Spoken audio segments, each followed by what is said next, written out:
Canada का सरी एक जगह जहां आमतौर पर पंजाबी कम्युनिटी की रौनक चौनक रहती है, लेकिन जुलाई 2024 की एक शांत शाम इस शहर ने गोलियों की गूंज से दबा दी। निशाने पर था भारत का मशहूर कॉमेडियन कपिल शर्मा का कैप्स कैफे। 4 महीने और 3 गोलियां, हर बार एक ही टारगेट, हर बार एक नया वीडियो और हर बार एक नई धमकी। लेकिन सवाल यह है कि आखिर कपिल शर्मा के कैफे पर गोलियां चला कौन रहा था, कौन चलवा रहा था और क्यों? क्यों भारत का एक मशहूर कॉमेडियन निशाने पर था? 10 जुलाई पहला हमला होता है। 10 जुलाई की रात कैप्स कैफे के शीशों पर कम से कम 10 गोलियां दागी गईं। उस वक्त कैफे के अंदर कुछ कर्मचारी मौजूद थे, लेकिन चमत्कार यह कि कोई भी घायल नहीं हुआ, यानी कि कहीं ना कहीं सिर्फ धमकाना उनकी साजिश थी। कनाडा पुलिस ने घटनास्थल से शूटर्स की गाड़ी की पहचान कर ली थी, लेकिन कहानी यहीं से उलझनी शुरू हो गई। एक शख्स सामने आता है जिसने कहा, हम थे इस हमले के पीछे, हम उठाएंगे इस हमले की जिम्मेदारी। ये नाम था हरजीत सिंह लट्टी, जो एक लोकल टेरर ग्रुप से जुड़ा हुआ बताया गया और यही बात सामने आई। दूसरा हमला, 25 गोलियां और एक और धमकी। 28 अगस्त दूसरी बार गोलियां चली। इस बार 25 राउंड फायर हुए और इसके साथ वायरल हुआ एक वीडियो जहां एक कार रुकती है और कोई शख्स खिड़की से हाथ बाहर निकालता है और लगातार फायरिंग करता है कैप्स कैफे पर। वीडियो के साथ एक और धमकी दी गई, कॉल नहीं उठा रहा, अगली बार मुंबई। सिर्फ इतनी धमकी थी। यह धमकी सोशल मीडिया पर गोल्डी ढिल्लों की तरफ से आई। कपिल शर्मा की सिक्योरिटी तुरंत बढ़ा दी गई। यह धमकी गोल्डी ढिल्लों की तरफ से आई। 16 अक्टूबर तीसरी फायरिंग। जी हां, तीसरी बार एक और बार फायरिंग की गई। 16 अक्टूबर की रात तीसरी बार कैप्स कैफे पर एक बार फिर गोलियां दागी गई। कम से कम 12 शॉट और एक नया वीडियो सामने। चेहरा छुपा हुआ, लेकिन इरादा साफ, दहशत फैला था, क्योंकि इन सभी हमलों में कभी कोई किसी इंसान को हताहत हुई ही नहीं।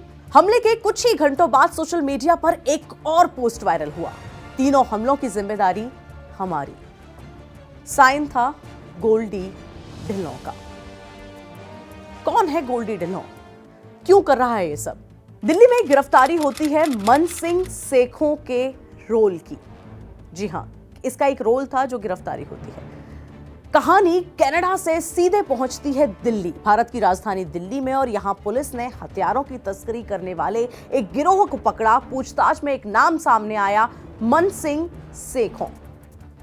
कौन है ये? गोल्डी ढिल्लों गैंग का एक सदस्य है मन सिंह सेखों। इस पर आरोप है कि पहली फायरिंग में शूटरों को हथियार इसी शख्स ने दिए, गाड़ी उपलब्ध कराई और अगस्त में कनाडा छोड़कर ये भारत भाग आया। दिल्ली पुलिस ने सेखों को गिरफ्तार किया और उससे एक चाइनीज पिस्टल और कारतूस भी बरामद किए। थोड़ी सी उलझ रही है कहानी, लेकिन क्या है आखिर गोल्डी ढिल्लों है कौन? क्यों कर रहा है ये भारत के एक मशहूर कॉमेडियन के साथ ऐसा, जिस नाम ने इन हमलों की जिम्मेदारी ली? गुरप्रीत सिंह उर्फ गोल्डी ढिल्लों, जिसने एनआईए ने उस पर 10 लाख का इनाम रखा है। वो लॉरेंस बिश्नोई गोल्डी बराड नेटवर्क का एक अहम हिस्सा है, ये भी रिपोर्ट सामने आ रही हैं। और साल 2022 में भारत से फरार होकर अवैध तरीके से वो जर्मनी पहुंचा और कई मामलों में वो वांछित पाया गया। Target killing, extortion, arms act, Chandigarh sector 5 में शूटिंग केस, एनआईए उसे फ्यूजिटिव घोषित कर चुका है। वहीं इसी शख्स पर कनाडा में भी कुछ आरोप है। 20 लाख रुपए की रंगदारी की वसूली, साथ में 57 वर्षीय सरे बिजनेसमैन सतविंदर शर्मा की हत्या की जिम्मेदारी भी इसने एक बार ली है। दहशत फैलाना इसका काम है और उसके बाद उन हमलों की जिम्मेदारी लेना। इसके बाद बब्बर खालसा से भी इसका कनेक्शन है। कुछ रिपोर्ट्स यह भी सामने आई कि साल 2025 की शुरुआत में पंजाब पुलिस ने एक खुलासा किया कि गोल्डी ढिल्लों के यूरोप में BKI यानी कि बब्बर खालसा इंटरनेशनल से नजदीकियां बढ़ रही थी। पुलिस ने उसके टारगेट किलिंग मॉड्यूल को भी पकड़ा था।